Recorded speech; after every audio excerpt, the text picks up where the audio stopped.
कल्पना कीजिए, इंग्लैंड का सबसे सुरक्षित महल, ऊंची पत्थर की दीवारें, चारों तरफ कड़ी सुरक्षा और उन्हीं दीवारों के बीच कैद दो छोटे राजकुमार। एक दिन वे खिड़की पर दिखाई देते हैं और फिर अचानक हमेशा के लिए गायब हो जाते हैं। न कोई गवाह, न कोई आधिकारिक रिकॉर्ड, न कोई शव।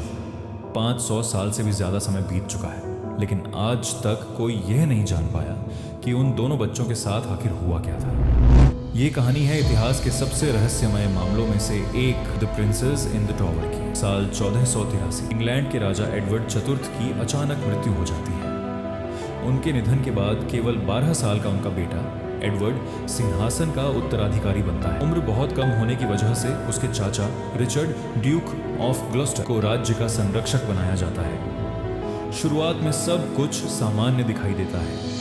ऐसा लगता है कि रिचर्ड अपने भतीजे की सुरक्षा और राज्याभिषेक की तैयारी में लगे हुए हैं, लेकिन कुछ ही दिनों में घटनाएं ऐसा मोड़ लेती हैं जिसने पूरे इंग्लैंड को हैरान कर दिया। राज्याभिषेक से पहले युवा एडवर्ड को टॉवर ऑफ लंदन लाया जाता है। उस समय यह केवल जेल नहीं था। परंपरा के अनुसार नए राजा को ताज पहनने से पहले कुछ समय वहीं ठहराया जाता। कुछ दिनों बाद उसके छोटे भाई रिचर्ड को भी वहीं भेज दिया जाता है।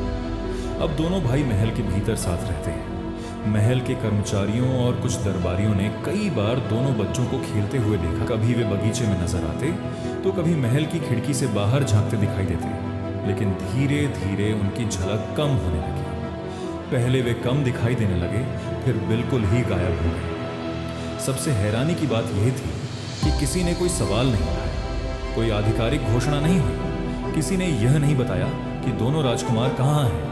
इसी दौरान एक और चौंकाने वाला घटनाक्रम सामने आया। रिचर्ड ने दावा किया कि राजा एडवर्ड चतुर्थ की शादी वैध नहीं थी। अगर यह दावा सही माना जाता तो दोनों राजकुमार कानूनी रूप से सिंहासन के उत्तराधिकारी नहीं रह जाते। संसद ने इस दावे को स्वीकार कर लिया और इसके कुछ ही समय बाद रिचर्ड स्वयं इंग्लैंड के राजा बने। इतिहास उन्हें रिचर्ड तृतीय के नाम से जानता है, लेकिन जैसे ही उन्होंने ताज पहना, पूरे देश में एक ही सवाल गूंजने लगा, अगर असली वारिस जिंदा थे तो वे कहां थे। सदियों से सबसे ज्यादा शक रिचर्ड तृतीय पर किया जाता रहा।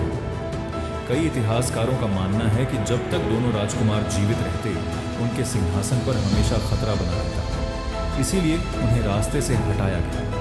लेकिन इतिहास की सबसे बड़ी समस्या यही है, शक बहुत है, सबूत। कुछ विशेषज्ञों का मानना है कि हत्या किसी और ने करवाई होगी। कुछ लोग बाद के राजा हेनरी सप्तम पर भी शक जताते हैं, क्योंकि उनके पास भी सत्ता बचाने की मजबूत वजह थी। लेकिन किसी भी सिद्धांत को साबित करने वाला कोई ठोस प्रमाण आज तक सामने नहीं।